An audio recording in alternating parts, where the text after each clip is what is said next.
절부터 15절까지입니다. 제가 받들어 읽겠습니다. 6장 5절입니다.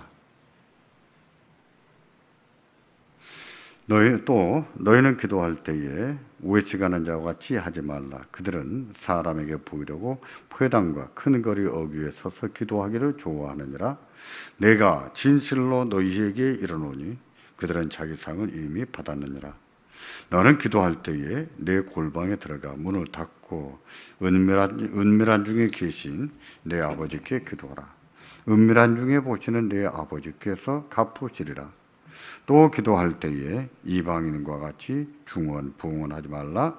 그들은 말을 많이 하여야 들으실 줄 생각하느니라. 그러므로 그들을 본받지 말라. 구하기 전에 너희에게 있어야 할 것을 하나님 너희 아버지께서 아시느니라. 그러므로 너희는 이렇게 기도하라. 하늘에 계신 우리 아버지여, 이름이 거룩히 여김을 받으시오며 나라 임하옵시며 뜻이 하늘에서 이루어진 것 같이 땅에서도 이루어지이다. 오늘 우리에게 일용할 양식을 주시옵고 우리가 우리에게 죄 지은 자를 사하여 준 것 같이 우리 죄를 사하여 주시옵고 우리를 시험에 들게 하지 마시옵고 다만 악에서 구하시옵소서. 나라와 권세와 영광이 아버지께 영원히 있사옵나이다. 아멘. 너희가 사람의 잘못을 용서하면 너희 하늘 아버지께서도 너희 잘못을 용서하시려니와 너희가 사람의 잘못을 용서하지 아니하면 너희 아버지께서도 너희 잘못을 용서하지 아니하시리라. 아멘.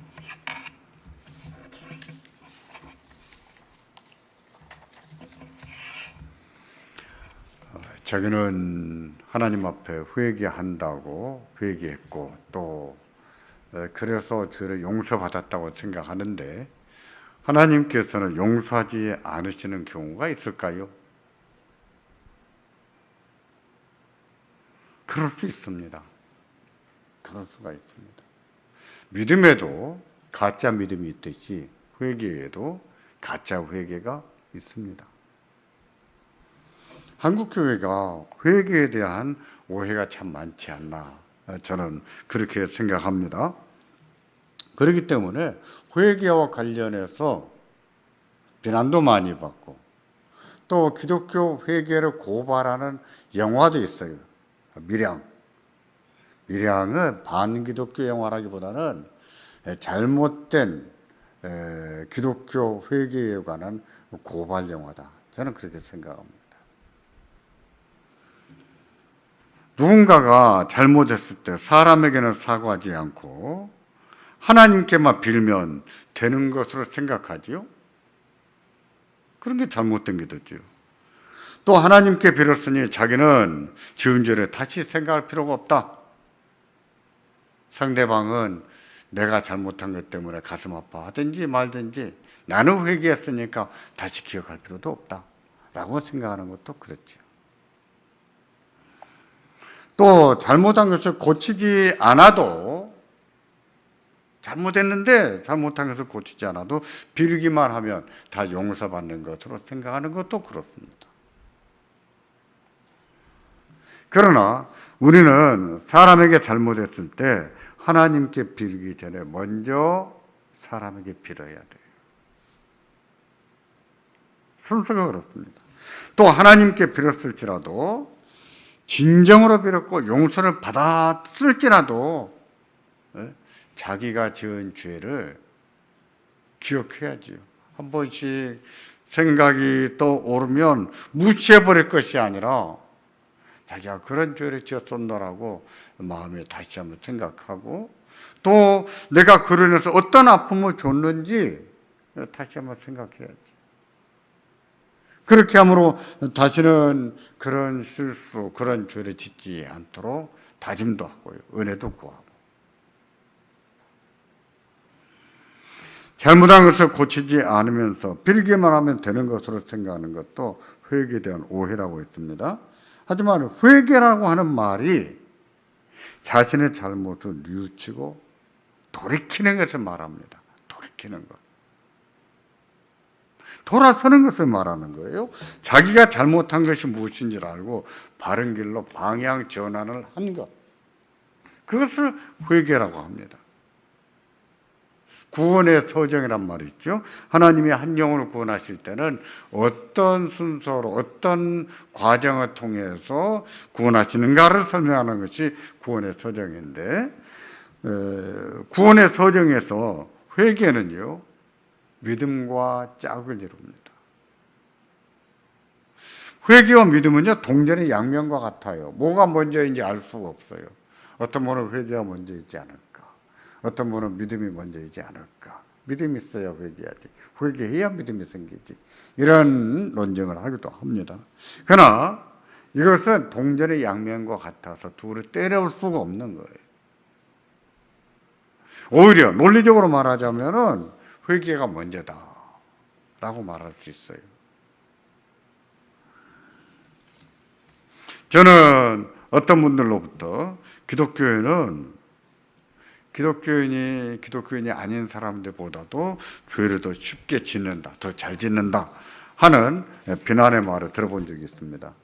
왜냐하면 잘못하고 예배당 가서 한번 빌어버리면 다 용서받은 걸로 생각해 버리니까 기독교 회개는 싸구리다, 이기적이고 지밖에 모르는 거다, 이런 비난을 받게 되는 거죠.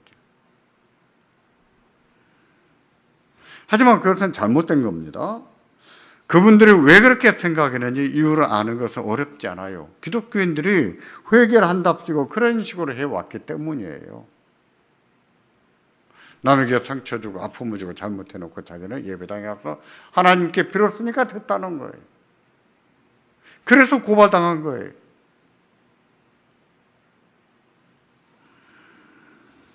하지만 자기의 죄를 회개할 때는요, 자기 잘못을 명백하게 알아야 하고 그 죄에서 돌이킨 후에 빌어야 되는 거예요. 돌이킨 후에. 우선 빌고 보자. 우선 용서받고 보자. 이게 회개가 아니라는 거예요. 본문은 주의 기도입니다. 주께서 제자들에게 이렇게 기도하라고 가르치신 기도예요.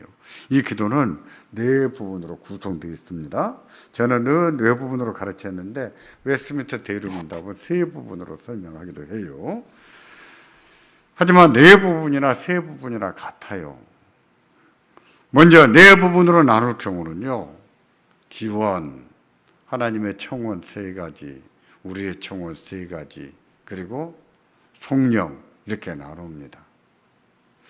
세 가지로 나눌 때는 대의문답의 경우는 하나님의 청원과 우리의 청원 6개, 세 개를 하나로 묶어버렸어요. 그걸 하나로 묶어서 기도문을 세 부분으로 나누는데, 하나님의 청원 세 가지, 우리의 청원 세 가지를 구분해 보면 세 가지나 네 가지나 사실상 같습니다. 주의 기도는요, 기도의 원리입니다. 우리가 기도할 때 어떻게 기도해야 되는지, 무엇을 먼저 구해야 되는지. 기도는 두서가 없는 것이 아니라는 것을 가르치는 거예요. 기도는 두서가 없는 것이 아닙니다. 기도에도 두서가 있어요. 개인적으로 기도할 때는 두서를 따지지 않아도 되겠지만, 적어도 공예비에서 기도 순번을 맡아서 기도할 경우는 좀 두서를 잘 정리해 가면서 기도하는 게 좋습니다. 우리 교회는 공기도할 때는 제가 기록해서 기도하게 합니다. 왜냐하면 기도를 바르게 하는 법을 가르치기 위해서. 그런 경우는 두서를 맞춰서 하는 게 좋겠지요. 우리를 위한 청원, 하나님의 청원이 세 가지 있고 우리를 위한 청원 세 가지가 있는데, 우리를 위한 청원, 이 세 가지 가운데 첫 번째는 오늘 우리에게 일용할 양식을 주시라는 기도입니다. 두 번째는 우리가 우리에게 죄 지은 죄를 사하여 준 것 같이 우리 죄를 사하여 주시라는 기도예요. 우리의 청원 세 번째는 우리를 시험에 들게 하지 마시고 악에서 구해 주시라는 기도입니다. 이 중에서 두 번째, 우리를 위한 기도 3가지 중에 2번째는 회개 기도예요. 우리 죄를 용서해 주시라고, 용서해 주라고 구할 때는 우리가 우리에게 잘못한 사람을 용서해 준 것처럼 우리도 용서해 주십시오 라고 구하잖아요. 보세요. 우리가 우리에게 잘못한 사람들을 용서해 준 것처럼 하나님께서도 우리 죄를 용서해 주시기 바랍니다. 그렇게 되어 있잖아요. 주께서 가르치신 회개 기도가 이런 거예요. 이런 사실을 볼 때 하나님께 용서를 구하는 것이 먼저입니까? 사람에게 용서를 구하는 것이 먼저입니까? 뭐가 문제입니까? 사람에게 용서를 구하는 게 문제예요. 근데 사람에게 용서도 구하지 않으면서 하나님께 빌기만 하면 된다고요? 그런 게 또 어디가 있습니까? 우리는요, 하나님께 용서를 구하기 전에 우리가 잘못한 것을 사람에게 먼저 용서를 구해야 됩니다. 다른 사람에게 잘못했을 경우도 마찬가지입니다. 다른 사람에게 잘못했을 때도 하나님께 용서를 구하기 전에, 아니 다른 사람이 잘못했을 경우에 먼저 용서를 구해야 되는 것이죠. 사람에게 잘못했을 경우죠. 제가 좀 혼동했습니다. 마태복음 5장 24절에 보면 주님은 이런 말씀을 하십니다. 예물을 제단 앞에 두고 먼저 가서 형제와 화목하고 그 후에 와서 예물을 드리라. 하나님 앞에 예물을 드리다가 보니까 내가 누구한테 잘못한 게 생각이 나는 거예요. 그런 경우 짐짓 예물을 드리지 말고 제단 앞에 두라고 했어요. 그리고 잘못한 사람에게 가서 화해하고 그런 다음에 와서 예물을 드리라 라고 했습니다. 하나님께 예물을 드리는 게 얼마나 중요합니까? 구약시대에는 그 목숨 같은 거였어요. 그들이 드렸던 예물 중에 어떤 것은 감사의 예물일 수 있지만 어떤 예물은 속죄의 예물이었습니다. 죄사함을 받는 예물이었어요. 그만큼 중요한 문제였어요. 그렇게 중요한 예물이지만 하나님 먼저, 그런 경우는 하나님 먼저가 아니에요. 그런 경우는 누구한테 먼저라고요? 사람에게 먼저 화해하고 가서 화해하고 그리고 와서 하나님 앞에 드리라고 했습니다. 그래도 용서를 받고자 할 때 하나님께만 빌어도 될까요? 사람에게 잘못했는데 하나님께만 빌면 하나님 용서하실까요?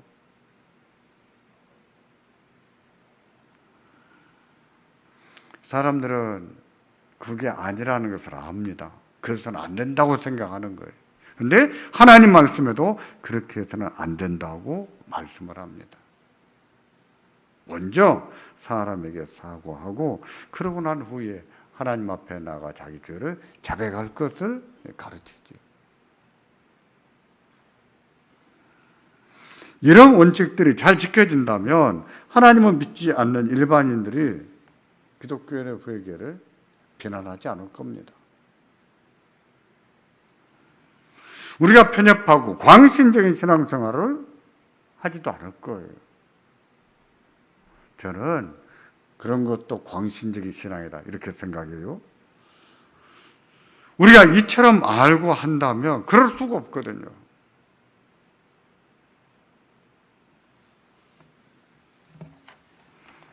또 이런 원칙들을 잘 이해한다면 사람들에게 실수나 잘못을 범하지 않으려고 더 조심하지 않을까요? 그럴 것 같습니다. 피해를 입히지 않으려고 더 조심할 것 같아요. 왜냐하면 다른 사람에게 찾아가서 용서를 구한다는 것은요, 굉장한 용기가 필요해요. 쉬운 일이 아니에요. 자기는 낮춰야만 할 수 있거든요. 때로는 자존심을 내려놔야 할 수 있는 거예요. 어떤 경우는 자기가 평생 동안 쌓아 올린 어떤 명성을 포기해야 찾아가서 용서도 구할 수 있는 거예요. 그런 희생을 감수할 것 같으면 진짜 다른 사람에게 상처를 주거나 실수하지 않으려고 더 조심하겠지요. 그러지요.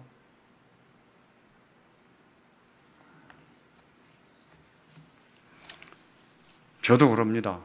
지난 정규행 기도회 때도 그런 얘기 했습니다만, 저는 젊었을 때 농담 한번 잘못했다가 그러고 치른 뒤로 나 살면서 난 농담하지 말아야겠다 이런 생각을 하게 됐어요. 사람들에게 쓸데없는 농담 안 합니다.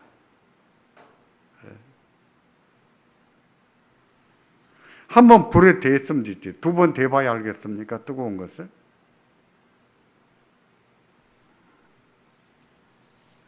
다른 사람에게 잘못을 빌고 사과할 때, 그때도 우리가 조심할 바가 있습니다. 잘못이 없는 사람에게 용서를 강요할 수 없다는 거예요. 자기는 회개하고 싶어서, 용서받고 싶어서, 야, 용서해라, 용서해. 야, 그것도 용서 못하냐? 이런 식으로 상대방에게 용서를 강요할 수 없다는 거예요. 자기는 잘못한 것이 별게 아닌 것인지 몰라도 그 아픔을 겪은 사람에게는 너무나 큰 아픔일 수 있어요. 큰 상처일 수 있어요. 그 사람에게도요, 자기의 감정을 정리할 시간이 필요합니다. 용서 결심에 서기까지 좀 더 많은 시간이 필요한 거예요. 그때까지는 그분의 처분을 기다려야 됩니다. 미안하지만 자기는 빨리 용서받지 못해서 정말 불편하겠지만 불편함을 감수하면서 기다려야 돼. 하나님이 그 사람에게도 은혜 주시기를 구하면서 기다려야 돼. 그리고 상대가 용서할 마음이 섰을 때, 그랬을 때 자기가 진정을 가지고 사과도 하고 해야 되는 거지. 자기 감정만 중요하고 상대방의 감정은 중요하지 않습니까? 자기 생각만 하고 야, 용서해다, 용서해. 그것도 못하냐? 이렇게 말해서는 안 된다는 거죠. 회개에는 회개에 합당한 열매가 있습니다. 회개가 진정한 회개요, 자기 죄를 깨닫고 주에서 돌이켜야 된다고 하는 증거가 필요한데, 그 증거를 가리켜서 회개에 합당한 열매라고 합니다. 우리가 다른 사람에게 잘못했을 때 그 사람에게 사과하고 용서를 받았다면 그것도 회개에 합당한 열매일 수 있습니다. 그런 다음에 하나님 앞에 빌어야 하고, 하나님께서는 그런 회개에 용서를 베푸시는 거예요. 세례 요한은 그런 사실을 명백하게 가르쳤습니다. 요한이 요단강에서 세례를 베풀었는데 그때 요구한 것이 회개에 합당한 열매라는 거예요. 사람들은 그런 사실, 회개도 없이 세례만 받으려고 임박한 환난을 피하고 싶어서 그냥 세례만 받으려고 몰려들었습니다. 자기들의 죄가 무엇인지도 모르고 죄에서 돌이키지도 않으면서 말입니다. 요한은 그들에게 이 돕사의 새끼들아 하고 돕사를 날렸어요. 그리고 그런 식으로 세례만 받으려고 하는 것을 책망했습니다. 그러면서 누가복음 3장 8절을 보면, 그러므로 회개에 합당한 열매를 맺고 속으로 아브라함이 우리 조상이라고 하지 말라는 말을 합니다. 회개에 합당한 열매를 맺고 아브라함이 우리 조상이다, 속으로 생각하지 말라는 거예요. 우리는 아브라함의 자손이므로 죄가 없고 당연히 구원을 받아야 된다라고 생각하지 말라는 거예요. 그들도 다 똑같은 주인이에요. 그러자 사람들이 물었습니다. 우리는 무엇을 해야 됩니까? 그러자 세리도 물었어요. 군인들도 물었습니다. 우리는 뭘 해야 될까요? 뭘 해야 회개에 합당한 열매를 맺는 것입니까?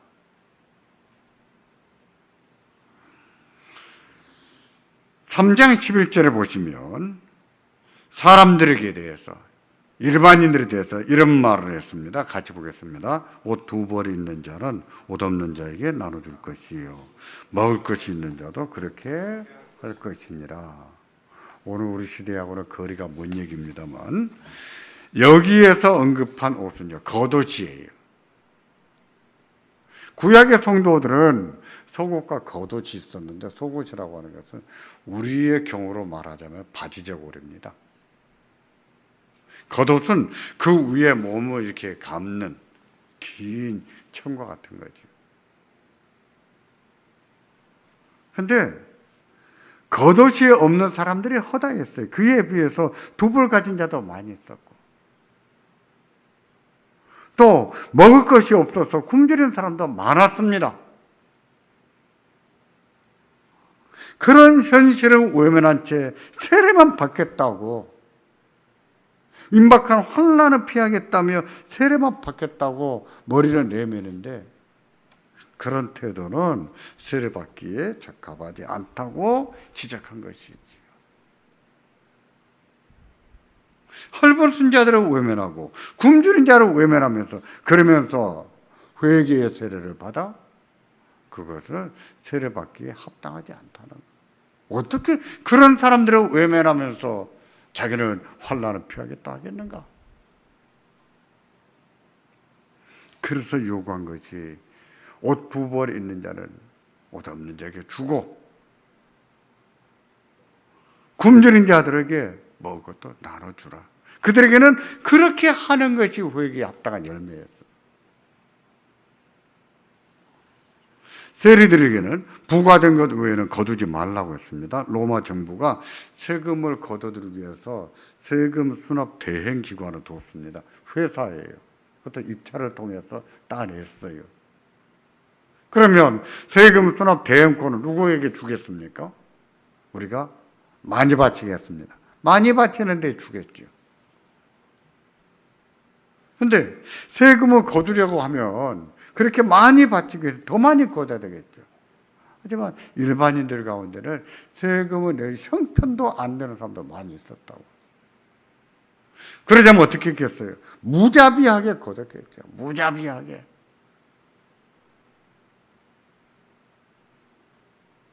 많이 거둘 수 있는 고난이 주어졌으니까 더 많이 거둬야 자기들의 일석도 많이 챙길 수 있고. 그래서 세리는요, 부자들이었어요. 공통적으로 세리들은 부자였습니다. 그리고 그 무자비하게 뺏어가서 부를 누리고 살기 때문에 그인들은 죄인 취급받았습니다. 성경에 세리와 짝을 이루고 나오는 사람들이 있죠. 누굽니까? 세리와 죄인, 세리와 죄인. 딱 한 번, 세리와 창기 이렇게 나와요.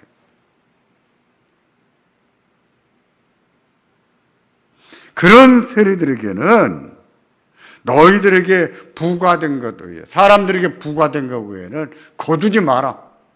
그 행실을 고치고 와서 세례를 받아라.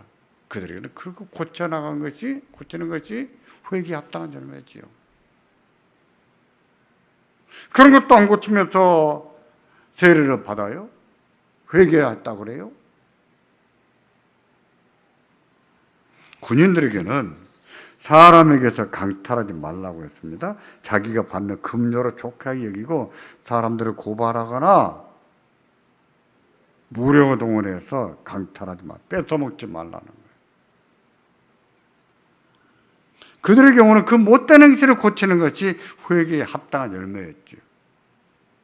그런 행실을 고치고 바로잡은 후에, 그런 다음에 세례를 받아도 받아야 된다는, 그게 회개에 합당한 열매입니다.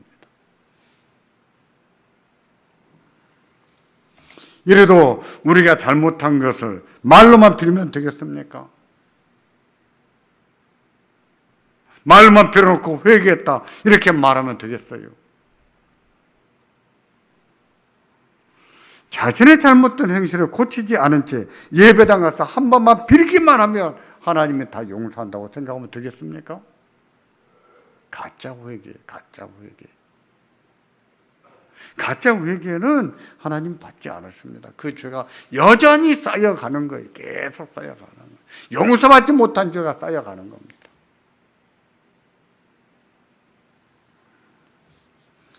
성경은 회개할 것을 촉구하지만 그런 식으로 회개하는 것을 회개라고 말하지 않습니다. 참된 회개는요, 먼저 자신의 잘못을 깨닫고 인정하는 데서 출발합니다. 먼저는 자기가 무엇을 잘못했는지 깨닫고 그래서 인정해야 돼요. 그래서 시작이 되는 거예요. 그리고 하나님께 빌기 전에 자신의 잘못된 행실을 고쳐야 돼요.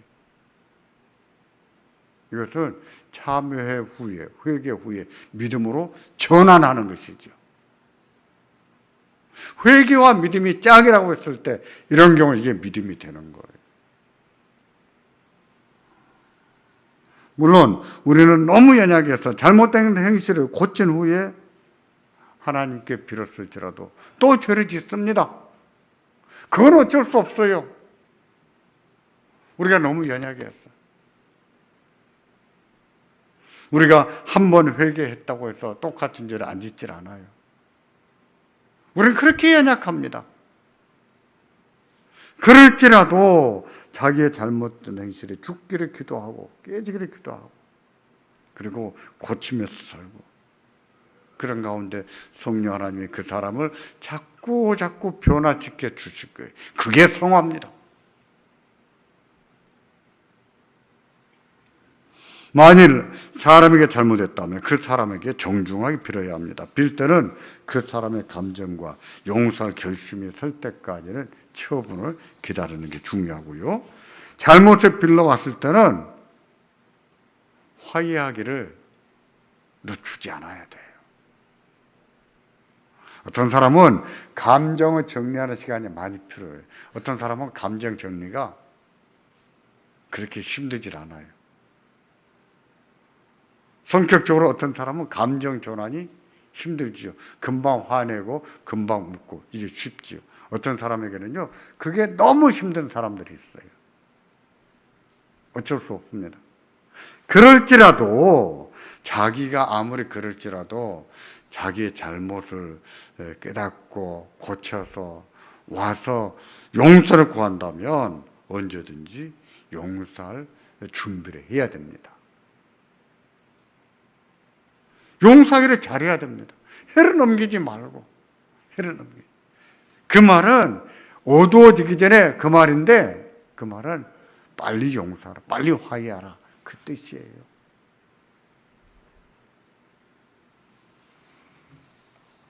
저는 우리나라에서는 보지 못한 예인데 외국 사람들은 그렇게 하는가 봐요. 부부가 서약하면서 서약하는 말 중에 그런 말을 넣는 말들이 분이 계시더라고요. 저는 제 남편을 용서하겠습니다. 혼인식 하면서 하는 말이에요. 뭐 잘못해서가 아니라 앞으로 용서를 잘하겠다는 얘기겠죠. 그러면서 가족들이 덕담을 해줄 때도 용서하기를 잘해라. 용서를 빨리 해라. 빨리 해라. 이런 덕담들을 많이 해주는 것을 봤습니다. 참 중요한 거예요. 사람들은 자기가 받은 상처만 생각하지 용서를 잘 안 하려고 하지. 그래서는 안 됩니다. 해가 지기 전에 되도록 빨리 화해하는 것이 중요하므로 그 사람이 자기 잘못을 깨닫고 와서 용서를 구했을 때는 우리는 빨리 용서를 해야 된다는 거예요. 서로 화해가 됐을 때 그때 하나님께 나가는 거예요. 하나님께 나가서 회개해야 되는 거예요. 그 전까지는 기도를 해도 자기 잘못을 시인하는 기도. 내가 얼마나 큰 잘못했는데 사람들에게 얼마나 큰 아픔을 줬는지 하나님 앞에서 자기를 돌아보면서 참회하는 것이죠. 은혜를 구하는 것이죠. 그러면 하나님께서 화해할 수 있도록 은혜를 주실 것입니다. 또 우리의 진정성 보시고 용서하실 거예요. 그런 사람들에게는, 주의 사함을 받는 사람들에게 주시는 평안이 있습니다. 하나님이 주의 사함을 받은 사람들에게 주시는 평안, 용서받은 자에게 평안이 있어요. 용서받지 못했을 때에 누리는 얻게 되는 고통이 있듯이 용서받았을 때에 누릴 수 있는 평안이 있고 은혜가 있습니다. 진정성 있게 회개하기까지 잠시 힘들었고 부끄럽고 미안했을지라도 하나님께서는 평안을 누리게 하십니다. 그리고 다른 사람과의 관계가 잠시 어그러졌을지라도 그 어그러진 관계를 다시 회복할 수 있도록 은혜를 주세요. 용서를 하는 사람들 없습니다. 용서하는 자가 누리는 기쁨이 있어요. 용서했을 때 누릴 수 있는 기쁨이 있어요. 용서하지 않는 것이 잘하는 것이 아니에요. 자기가 억울하다고, 자기가 손해봤다고 용서 안 하려고 하는데 안 할수록 고통은 누가 겪습니까? 본인이 당하는. 오히려 용서를 함으로 누릴 수 있는 자유함이 있고 평안이 있고 기쁨이 있어요. 용서하는 자가 누리는 기쁨. 무엇보다도 우리는 그렇게 함으로 하나님의 뜻을 이룰 수가 있습니다. 하나님 백성답게 살 수 있고요. 우리 하나님은 그런 일들을 통해서 영광을 받으실 거예요. 잘했다고 하실 거예요. 그리고 또 은혜를 주십니다. 우리에게 그와 같은 은혜가 있기를 바랍니다. 회개에서도 우리 삶에서도 좀 더 성숙해져 가고 하나님이 잘했다고 칭찬하시고 상 주시는 우리가 되기를 주의 이름으로 기원합니다. 기도하겠습니다. 함께 기도